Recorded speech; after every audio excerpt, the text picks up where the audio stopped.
Hello candidates and welcome to Government Crackers. This is Kavita and I have qualified various defense examinations and have been recommended by FSBs and SSBs. Now SSB documents are very important part to go through. We almost go through the column but again we fail to understand that how are these documents filled, what documents exactly need to be carried, and what happens is कि जब हम selection centers में जाते हैं we are short of documents.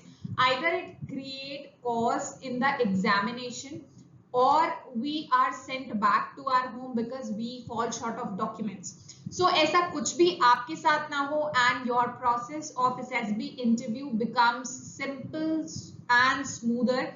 So you need to watch this session because here I will explain you about all the appendix and forms and other documents that are mentioned in your call-up letter in detail, and also we will be discussing that how we need to fill up each document and what is the importance of every appendix and form that is being attached in the call-up letter. So these are the documents that are attached in the call-up letter, and we often get confused that what is the meaning of particular appendix or form and how we need to fill it. So we are going to discuss everything in detail. So stay tuned till end so that you don't miss any sort of important update. And before proceeding, do like and subscribe to the YouTube channel of Government Crackers and download the app of Government Crackers so that you can regularly get such important updates and notifications and career alternatives as well. So appendix and form, starting with the first one. जैसे ही आपका column खत्म होता है जिसमें important instructions होते हैं, the very first you get is exhibit 1. ठीक है, एग्जिबिट 1 बेसिकली आपका पॉलिसी होता है बॉडी टैटूज के लिए. नाउ ऑल दोस कैंडिडेट्स जिनके पास बॉडी टैटू नहीं है, these forms are not applicable, यानी ये आपको सिर्फ दिया जाता है अगर आप इस कंडीशन में फॉलो आउट करते हैं, then you have these forms. अगर आपके लिए ये applicable नहीं है, so you do not need to fill it. ठीक है, आपको इसको देखने की जरूरत नहीं है, आपके पास कॉलअप में रहेगा, आपको इसमें कुछ भी नहीं करना. Now all those candidates जिनके पास body tattoos हैं एंड जो ट्राइबल कम्युनिटीज से आते हैं विद परमानेंट बॉडी टैटूज, उन्हें ये एग्जिबिट 1 का फॉर्म फिलअप करना होता है, जहां पे you have to mention I, your particular name, and you are son or daughter of your father's or parents' guardian's name, date of birth, and you declare. So this is sort of a self declaration जहां पे आप अपनी tattoo का brief details देंगे, that what is size in centimeters, is there any particular language, अगर है तो then it is fine, otherwise आप simply एक dash put up कर सकते हैं. Make sure जो आप फॉर्म भर रहे हो it remains. Next we have exhibit 2. Now exhibit 2 is again for permanent body tattoos only for tribal candidates. इसमें आपको अपने ट्राइब की डिटेल्स भी मेंशन करनी होती है. फॉर एग्जांपल पिछले वाले में तो आपने बताया कि that you have permanent body tattoos. Here again a second form you need to fill, जहां पे ऊपर का पैराग्राफ इज ऑलमोस्ट सेम. आपको अपना नाम डालना है, son and daughter of your guardians name, and you belong to which tribe आपको मेंशन करना है, या कम्युनिटी जो पर्टिकुलर डिस्ट्रिक्ट में आती है, कौन से स्टेट में आता है, वो आपको मेंशन करना है. Thereafter there is one second paragraph जिसमें बताया गया है कि जो परमानेंट बॉडी टैटू है ये इंक किया गया है कौन से बॉडी पार्ट में, आपका अपना नाम, एंड कौन से ट्राइब में कहाँ पे इंक किया गया, किस प्रैक्टिस के थ्रू, क्योंकि आप लोग के अपने रिचुअल्स होते हैं, कल्चर्स होते हैं ट्राइब्स में जो फॉलो होते हैं. So you need to mention कि इस ट्राइब में, इस बॉडी पार्ट में, इस स्टेट से आप बिलोंग करते हैं, वो सारी डिटेल्स आपको यहाँ पे देनी है. ठीक है, फोटोग्राफ आपको यहाँ अटैच करनी है एंड अगेन अपने टैटू की डिटेल्स यहाँ पे आपको प्रोवाइड करनी है. जो कॉलम एप्लीकेबल नहीं है वहां पे सिंपल डैश आप फिलअप कर सकते हैं.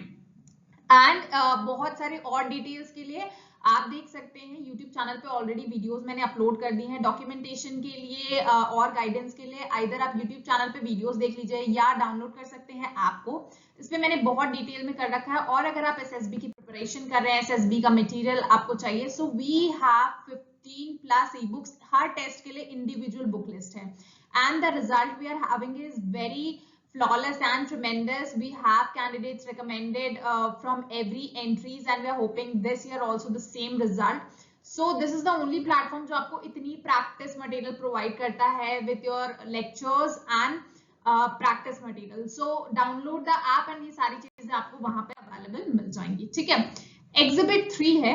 Exhibit 3 is basically for the candidates जो परमानेंट बॉडी टैटू है but they are not belonging from tribal communities. ठीक है, दो अभी तक हमने फॉर्म्स देखे जो ट्राइबल कम्युनिटी कैंडिडेट्स के लिए थे ना, this form is for non tribal communities. Again same paragraph and आपको अपने टैटू डिटेल्स को डिस्क्राइब करना है, प्लेस डिक्लेयर करना है एंड सिग्नेचर करना है। Now next we have appendix A. Appendix is a basically no risk certificate, जिसमें आप बताते हैं you your particular name, son of या डॉटर ऑफ आपके पेरेंट का नाम, who is a candidate of जो भी पर्टिकुलर एंट्री से आप जा रहे हैं, आर्मी नेवी। ठीक है, यहाँ पे इट इज बीन डिक्लेयर्ड कि if I get contact in COVID-19 transit in the center, I am attending the SSB at your own risk. तो बेसिकली कोई भी प्रॉब्लम अगर होती है so you are coming at your own risk, ये एक declaration form आपको लेके जाना होता है। प्लीज प्लेस डेट, आप अपनी करंट प्लेस डेट डाल सकते हैं, साइन कर सकते हैं। ठीक है, next is appendix B. Appendix B में बेसिकली अगर आपकी डुप्लीकेट रजिस्ट्रेशन प्रोफाइल्स हैं, जैसे आपने एक ईमेल आईडी से एक प्रोफाइल बनाई एंड दूसरी ईमेल आईडी से दूसरी प्रोफाइल बना ली, ठीक है, सो उनके लिए ये एप्लीकेशन फॉर्म आपको पूरा फिलअप करना है कि क्योंकि ज्वाइन इंडियन आर्मी में दो डुप्लीकेट प्रोफाइल्स नहीं अलाउड है, आपका कैंडिडेचर कैंसिल हो जाएगा। सो आपको दोनों प्रोफाइल्स का अपना registration ID and details provide करना है अगर आपने मोर देन वन प्रोफाइल बनाई है ज्वाइन इंडियन आर्मी की वेबसाइट पे। सो ये एप्लीकेबल है उनके लिए। अगर आपने नहीं बनाई है, again you can leave this form which is not required for you all. Next is appendix C. Appendix C is basically bonafide cum custodian certificate. इसमें the certificate for candidates who have submitted their original certificates या marksheets, अगर आपने कहीं higher studies के लिए submit कर दी हैं और आपके पास उस टाइम पे ओरिजिनल नहीं है, सो ओरिजिनल लेटर हेड के साथ आपको ये फॉर्म साइन कराना होगा, ये फॉर्म भी फिलअप करना होगा और इसे भी अटेस्ट करवाएंगे आप अपने प्रिंसिपल या रजिस्ट्रार ऑफ कॉलेज या जो भी यूनिवर्सिटी में आप स्टडी कर रहे हैं। ठीक है, सो एक लेटर हेड पे सिग्नेचर होगा, प्रूफ आप दिखाएंगे कि आपने फर्दर हायर स्टडीज के लिए अपने ओरिजिनल डिग्री सर्टिफिकेट को सबमिट किया है एंड उसके साथ ये फॉर्म फिलअप करके आप इस पे भी गैजेटेड सिग्नेचर्स करवाएंगे इन योर यूनिवर्सिटीज। ठीक है, सारी details as it is mention करके। नेक्स्ट इज अगर आपने प्रीवियस एसएसबी अटेम्प्ट्स दिए हैं तो आपको बताना है दैट यू मिस्टर और miss you are son of your parents name and आपने एसएसबी इंटरव्यू कौन सी एंट्री का अटेंड किया है एंड रोल नंबर क्या था। ठीक है, so you need to mention roll number here, आपके जो भी एंट्री थे। और रोल नंबर के लिए आप लोग क्या कर सकते हैं, अपनी प्रोफाइल ज्वाइन इंडियन आर्मी की प्रोफाइल पे जाएंगे, वहां पे हिस्ट्री ऑफ एसएसबी अटेम्प्ट्स में आपकी पूरी डिटेल्स आ जाएंगी, तो वहां की हेल्प से आप इसको पूरा फिलअप कर सकते हैं that what was the serial number 1 2 3 4, then type of entry commission, कौन से एसएसबी सेंटर में रिपोर्टिंग की थी, batch number, chest number, date of interview क्या था and what was the result. आप स्क्रीन आउट थे एसओ, कॉन्फ्रेंस आउट थे सीओ, रिकमेंडेड थे आर और मेरिट आउट थे तो एमओ। ठीक है, जैसे भी आपको लिखना है आप लिख सकते हैं, वेदर शॉर्टकट और फुल फॉर्म्स।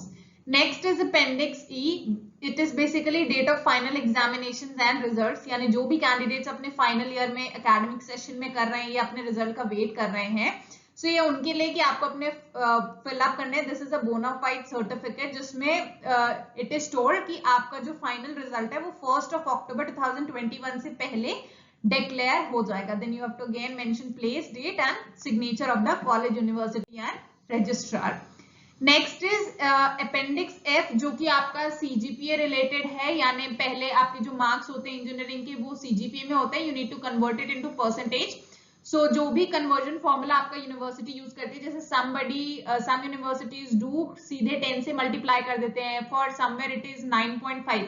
तो जो भी आपका यूनिवर्सिटी का प्रोसीजर है, मेक श्योर कि वो क्या मेंशन कर रहे हैं और आप इसे अपने कॉलेज या यूनिवर्सिटी से कन्वर्ट करा के अगेन इस पे ऑथेंटिक सिग्नेचर्स करवा सकते हैं अपने कॉलेज एंड यूनिवर्सिटी से and this will be allowed. So make sure कि जिनके भी सीजीपीए में परसेंटेजेस हैं इंजीनियरिंग में या ग्रेजुएशन में या पोस्ट ग्रेजुएशन में, तो आपको परसेंटेज कन्वर्जन सर्टिफिकेट ये करवाना है अपने कॉलेज या यूनिवर्सिटी से। Next we have Appendix G. Appendix G में this is for undertaking for final year appearing candidates, जिसमें ये बताया जाता है कि जो आपके CGPA है 6 सेमेस्टर तक, यानी 3rd year of engineering course में बोलूं या फिर 8th semester 4th year of B architecture students and second semester या first semester of MSc student, जो भी पर्टिकुलर आपकी स्ट्रीम है वो डिटेल्स डाल के आप ये बताएंगे कि आपका जो परसेंटेज है टोटल, यानी एलिजिबिलिटी क्राइटेरिया के लिए जो भी आपका परसेंटेज है, you are matching that percentage cut off, और किसी भी तरह का कोई बैकलॉग नहीं है, अभी तक आपने सारे एग्जामिनेशंस को पास किया है। अगर अगेन आपका CGPA में मार्क्स हैं तो आप उसको परसेंटेज कन्वर्ट करेंगे, अगेन आपके सिग्नेचर्स होंगे एंड नीचे काउंटर सिग्नेचर्स होंगे by your university and college जहां से भी आप स्टडी कर रहे हैं। सो कोई अलग से स्पेसिफिक फॉर्मेट नहीं है, सारे फॉर्म्स आपको यहाँ पे प्रोवाइड कर दिए गए, you only need to fill it up. Next we have appendix H। This is undertaking final semester के लिए कि आपके जो क्यूमुलेटिव मार्क्स है उस पर्टिकुलर अप्लाइड स्ट्रीम में कि 1 अक्टूबर तक आपको सारे रिजल्ट्स मिल जाएंगे and you will submit the passing degree along with semesters of marksheet 1 अक्टूबर तक, क्योंकि जो आपका SSC टेक या जो भी पर्टिकुलर एंट्री होगा, फॉर एग्जांपल यहाँ पे SSC टेक 57 की मैं बात कर रही हूँ, सो जो भी डेट होगी उससे पहले आप अपने एजुकेशनल डिटेल्स को सबमिट कर देंगे। ये एंट्री वाइज फॉर्म डिपेंड करेगा, ठीक है। Next is appendix J। Appendix J में यहाँ पे अगर बैकलॉग है एंड प्रूफ ऑफ पासिंग, ये बेसिकली फाइनल ईयर स्टूडेंट्स के लिए है। यहाँ पे आपको डिक्लेयर करना है कि आप इस particular so and so stream में पढ़ रहे हैं, इस पर्टिकुलर ब्रांच या डिवीजन में पढ़ रहे हैं एंड आपका फाइनल सेमेस्टर डिग्री जो है, रिटन एग्जामिनेशन, सारे बैकलॉग्स, कोई भी बैकलॉग बचना नहीं चाहिए, it all will be completed, यानी आपके जो भी टेस्ट हैं चाहे वो इंटरनल हो एक्सटर्नल हो, कोई पेपर बैकलॉग है, सो बाय 1 अक्टूबर 2021 से पहले सारी चीजें कंप्लीट होके आपके हाथ में आपका फाइनल रिजल्ट होगा। Again the date varies with entry, ठीक है, हर एंट्री के साथ ये चेंज होता है। Here it is only for the courses that are going to commence from October 2021। तो ये प्रूफ आपको सबमिट करना है, अदरवाइज अगर आप रिकमेंड भी हो जाएंगे और मेरिट इन भी हो जाएंगे तो भी आपको SSB तो भी आपको एकेडमी में ज्वाइन नहीं करने दिया जाएगा। Here is this is basically आपके TADA के लिए है, जो फर्स्ट टाइम ट्रैवल कर रहे हैं, आपको पूरा फॉर्म फिलअप करना है कि आपने कौन से मोड से आप जर्नी कर रहे हैं and only AC 3rd class का फेयर एप्लीकेबल होता है for the first timers, repeaters के लिए ये एप्लीकेबल नहीं है। तो हियर आपको सारी अपनी journey details and bank details provide करनी है सो दैट आपका जो TADA है वो आपको मिल जाए, ठीक है। एंड यहाँ पे आपको डिटेल्स बनाने कि अगर आपने पहले भी कोई TADA क्लेम किया है, किसी और एंट्री के लिए क्लेम किया है, सो आपको उसकी डिटेल्स डालने की प्रीवियस आप कौन सी SSB में गए थे जहां पे आपको TADA मिला, अगर आप एप्लीकेबल होंगे, अगर आपने एयरफोर्स की एंट्री ली है पहले SSB में या नेवी की SSB आपने ली है, सो उस केस में आर्मी के लिए आप पहली बार जा रहे हैं तो आपको यहाँ पे TA मिल जाएगा।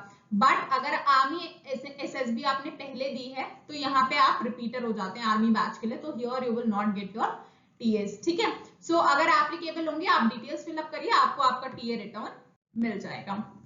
एंड दिस इज बेसिकली जब आप फॉर्म फिलअप होता है, अगर आपने एप्लीकेशन फॉर्म फिलअप करने के टाइम आपका रेसिडेंशियल एड्रेस या परमानेंट एड्रेस कुछ और था, अब वो कुछ और हो गया है, so this is basically for change of address, क्योंकि फर्दर आपके रिकमेंडेशन के बाद, मेरिट के बाद आपका जो भी पॉइंट ऑफ कॉन्टैक्ट होगा that will be the postal address जो आपने दिया होगा। सो आप यहाँ पे बताएंगे आपका ओल्ड पोस्टल एड्रेस ये है, न्यू पोस्टल एड्रेस आप यहाँ पे मेंशन करेंगे एंड इसको भी साइन करेंगे, ठीक है। तो ये सारे इंपॉर्टेंट डिटेल्स हैं, इनमें से अगर आपके लिए कोई भी एप्लीकेबल नहीं है तो आप कोई भी मत फिलअप करिए, अगर कुछ एप्लीकेबल है तो जो भी आपके लिए एप्लीकेबल्स हैं उनको सिलेक्टिव लेके उनको फिलअप करके साइन करा के, जहां पे गैजेटेड सिग्नेचर्स रिक्वायर्ड है गैजेटेड सिग्नेचर्स करा के रख लीजिए, जहां पे सेल्फ अटेस्टेड कॉपीज रिक्वायर्ड है वहां सेल्फ अटेस्ट कर लीजिए। हर डॉक्यूमेंट की एटलीस्ट 2 कॉपीज आप करके अपने पास रखिए, ठीक है। सारे एकेडमिक्स एंड सारे एक्स्ट्रा करिकुलर एक्टिविटीज के सर्टिफिकेट्स आप अपने पास फोटोकॉपी करा के 2-2 सेट अपने पास रखिए, ठीक है। एंड जो आपका ज्वाइन इंडियन आर्मी का एप्लीकेशन फॉर्म है, मेक श्योर आप उसकी भी 2 कॉपीज अपने पास प्रिंट रख रहे हो और सारे डॉक्यूमेंट्स को आपने सेल्फ अटेस्ट किया हो। So this was all the important appendix and instructions for all the important again notifications, updates या SSB preparation. You can download the Government Crackers app available on Google Play Store and Apple Store. and start your SSB preparation. And may you all get the uniform soon. I'll see you in the next session with some more important updates. Till then, Jai Hind.